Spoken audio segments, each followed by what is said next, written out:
niyang ito. Okay mga ka-Team Chef Chris, mayroon tayong tubig dito. Lagyan natin ng onion, saka spring onion. Maglalagay tayo ng paminta. Bay leaf natin.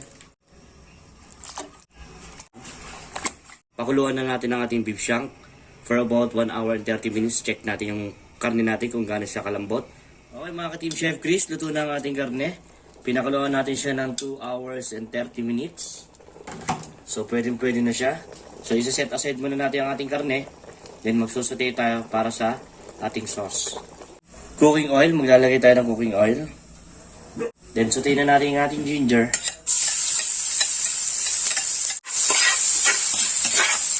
Iligay na natin ang ating garlic onion. Star anise. Beef stock.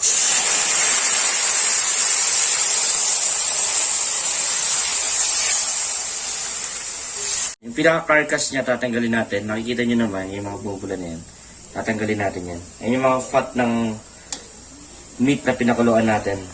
Soy sauce. Mamasitas oyster sauce. Brown sugar. Haluin lang po natin. Magmamelt tayo ng butter. Maglalagay na tayo ng flour. Ayan. Ito yung gagamitin natin pang palapot natin sa ating beef pares sauce. Tanggalin na natin yung ating star anise, saka yung onion garlic na sinutay natin. Pinaka-dirty part na ating sauce. Ayan. Gamit natin ang ating roux. Okay na yung consistency ng sauce natin. Ayan, maganda na. So mag-add tayo ng sesame oil for aroma. Ayan.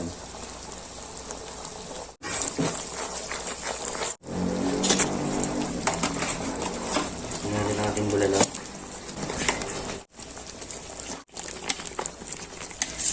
So maglalagay lang tayo ng garlic bits. Then maglalagay rin tayo ng spring onion.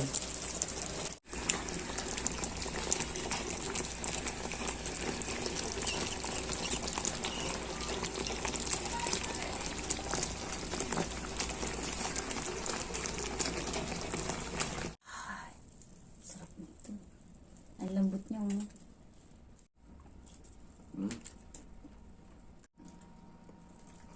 Ito.